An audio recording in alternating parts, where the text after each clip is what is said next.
नमस्कार दोस्तों, कैसे हो आप सारे लोग? आशा करती हूँ जो जहाँ पर भी हो अपने अपने कर्तव्यों को सच्चाई के साथ और प्यार के साथ निभाने की जी तोड़ कोशिश किए जा रहे हो और हम हमारे इस साधना में परमेश्वर की कृपा से सफल रहेंगे। इसी शुभकामना के साथ चलिए आज हम कठोपनिषद के अगला मंत्र या अगली मंत्र हम पढ़ लेते हैं। जो भी व्याकरण में जो भी गलती हो रही है, मेरी मातृभाषा तो बांग्ला है, तो इसीलिए मैं ये चाहूँगी कि आप लोग एक सुंदर आँखों से इस चीज़ को देखेंगे, ये जो त्रुटि हो रही है और जो साधना में या जो साधना इस पढ़ने से मैं करने की कोशिश कर रही हूँ, जिसका मूल उद्देश्य है थोड़ा बहुत हम एक साथ अमृतत्व की तरफ आगे बढ़ें, ताकि हम हम ये जो समुदाय है, इस हम को मैं थोड़ा-सा सेवा कर पाऊँ।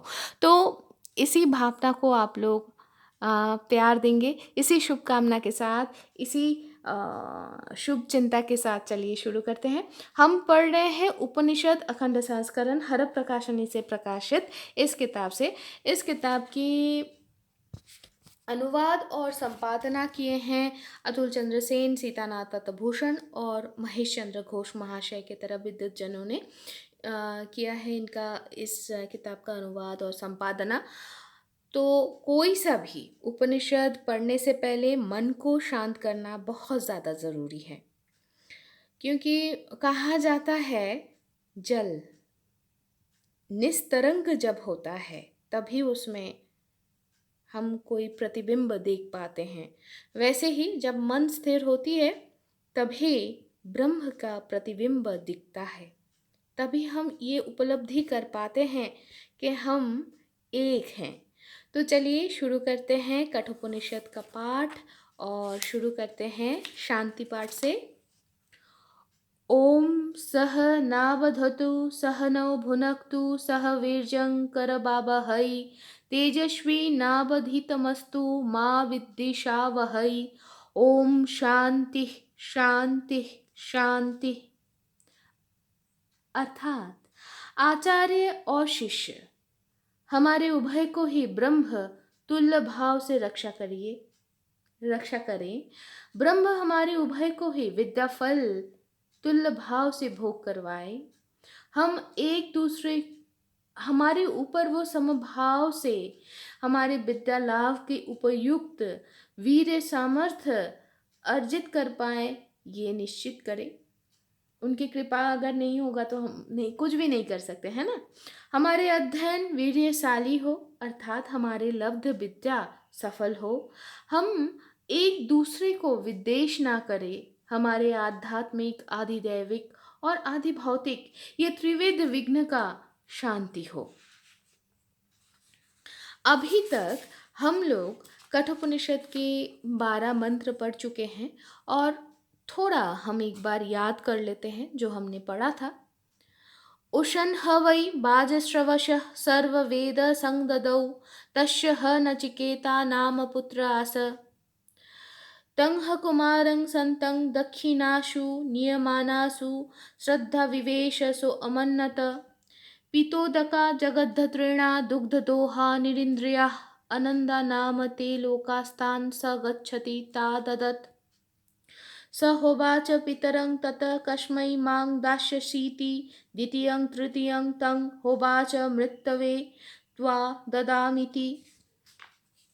बहुनामेमि प्रथमो बहुनामेमि मध्यमः किंग्स्वित् जमस्य कर्तव्यं जन्मयाद्य करिष्यति।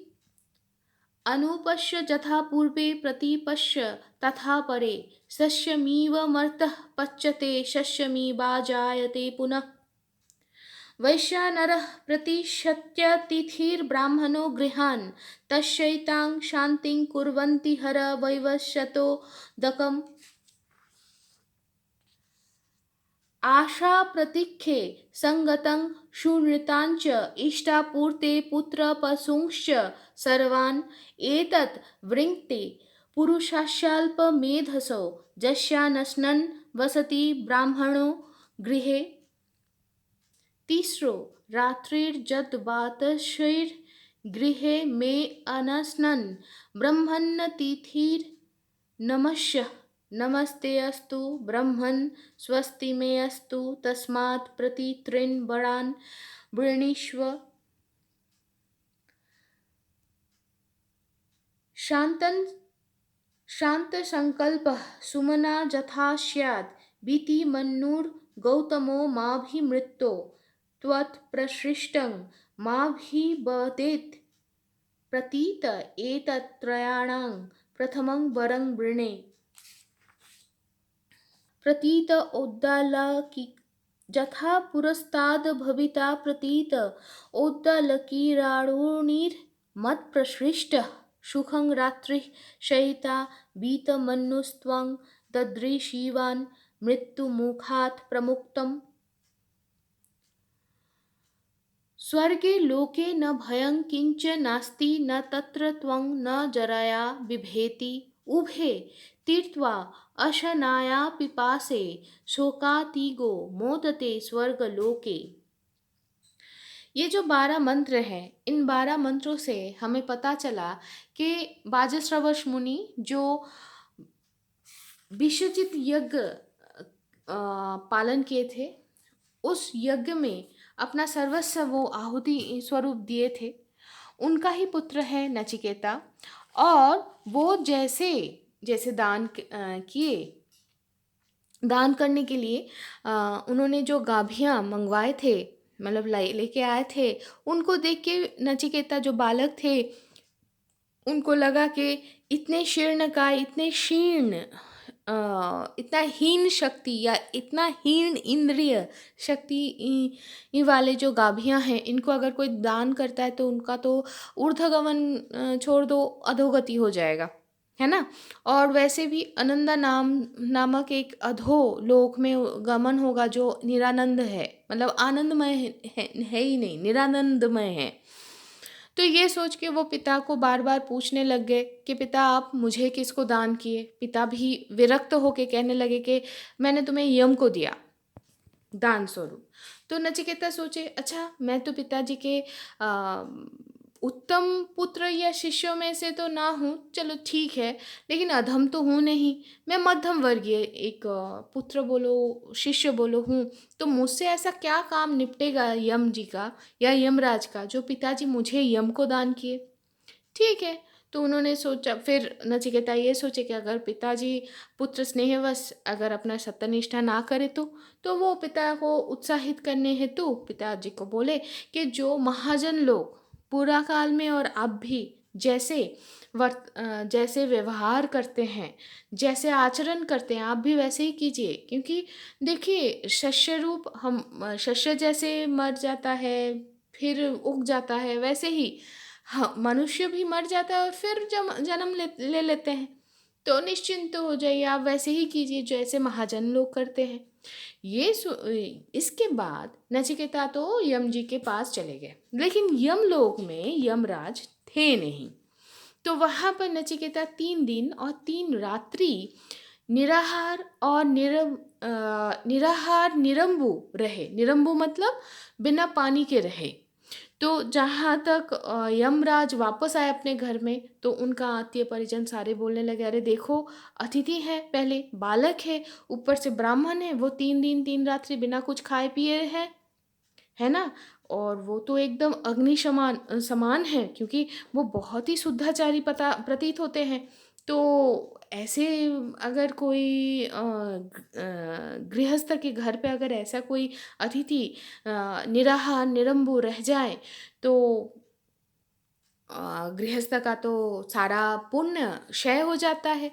तो ये सब आपका उचित है कि आप जल्दी से उनका आवभगत कीजिए, करें और उनका पैर धोने के लिए उनको जल दें। ये सब सुनने के बाद जल्दी जल्दी में यमराज नचिकेता के सामने प्रकट हुए, और प्रकट होने के बाद ही वो तुरंत ये बोले कि आप मेरे अतिथि हो और ब्राह्मण हो, इसीलिए आप मेरे प्रणम्य हो, मैं आपको प्रणाम करता हूँ और मेरा मंगल हो। आप मेरे घर पे 3 रात्रि अनाहार रहे हो, इसीलिए हर रात्रि के लिए एक वर आप मुझसे प्रार्थना कीजिए। तो तब ये सुनकर नचिकेता पहले बोले कि पिताजी मुझे तो यम के घर पे भेज दिए हैं, तो पिताजी ज़रूर बहुत दुश्चिंता कर रहे हैं। मैं चाहता हूँ कि पहले वर में आप उनको दुश्चिंता मुक्त कीजिए, और जब आपके यहाँ से मैं वापस जाऊँगा, तो तब पिताजी मुझे पूर्व की तरह ही सस्नेह अपनाएँ और मुझे पहचान भी पाएँ। ये सुनते ही यमराज बोले, ठीक है, आपको कोई चिंता करने की बात नहीं है। आपके पिताजी आज के बाद से वो दुश्चिंता मुक्त होकर हर रात्रि सोएँगे, निद्रामग्न होंगे, और सिर्फ़ इतना ही नहीं, जब आप वापस जाओगे तो पूर्ववत आपके प्रति वो स्नेहवश आपको अपना भी लेंगे और खुश रहेंगे। आपके ऊपर वो गुस्सा नहीं रहेंगे। ये जहाँ तक हुआ, ये तो पहला वर था। तो फिर नचिकेता दूसरे वर माँगने से पहले अ, उम, एक छोटा-सा मुखबंध दिए। तो वो क्या बोले? मुखबंध मतलब एक एक छोटा-सा सूचना किए उस दूसरे वर के लिए। तो उन्होंने बोला कि देखिए, पहले उन्होंने बोला कि देखिए, नहीं, उन्होंने ऐसे बोला, चलिए ऐसे इसको बोलते हैं कि हे मृत्यु, स्वर्गलोक में थोड़ा-सा भी डर नहीं है। आपका भी वहाँ पर अधिकार है नहीं, और वार्धक्य और जरा का भी भय नहीं, मतलब अ, बुढ़ा हो जाना या उम्र हो जाने का भी कोई डर नहीं है। वहाँ पर जो लोग जाते हैं, वो लोग क्षुधा और तृष्णा से कोई कष्ट नहीं पाते। समस्त प्रकार का शोक और मानसिक तनाव को अतिक्रम करके वो लोग वहाँ पर आनंद ही आनंद को उपभोग करते हैं। तो फिर क्या हुआ? सच में नचिकेता क्या स्वर्ग प्राप्ति का वर माँगे? चलिए देख लेते हैं। अगला, स तमग्निं स्वर्गमध्येषि मृत्युः प्रब्रूहि त्वं श्रद्दधानाय मह्यं सर्गलोका अमृतत्वं भजन्त एतत् द्वितीयेन वृणे वरेण। अर्थात नचिकेता बोले, हे मृत्यु, जिस अग्नि के चयन द्वारा ही लोग स्वर्ग में गमन कर पाते हैं, उन अग्नि के विषय आप मुझे सम्यक रूप से अवगत करवाइए, कृपा करके। श्रद्धावान मुझे वो आप कृपा करके सविस्तार से बोलिए। जो लोग मृत्यु के बाद स्वर्गलोक में गमन करते हैं, उनको अमृतत्व लाभ होता है। इसी कारणवश स्वर्ग लाभ का अभिलाषी मैं द्वितीय वर में स्वर्ग लाभ के साधनभूत अग्नि विद्या आपके निकट से प्रार्थना कर रहा हूँ। तो उन्होंने अग्नि विद्या सीखने के लिए शिश्वत, मतलब हम ऐसे बोल सकते हैं कि सीखने के लिए वो आर्जी दिए, प्रार्थना किए। तो फिर क्या हुआ? वो सीखे क्या? हम जान लेंगे अगले मंत्र में। तब तक, अगले पर्व में, तब तक आप सारे खुश रहिए, स्वस्थ रहिए और प्रार्थना में रहिए। शुभमस्तु। टाटा।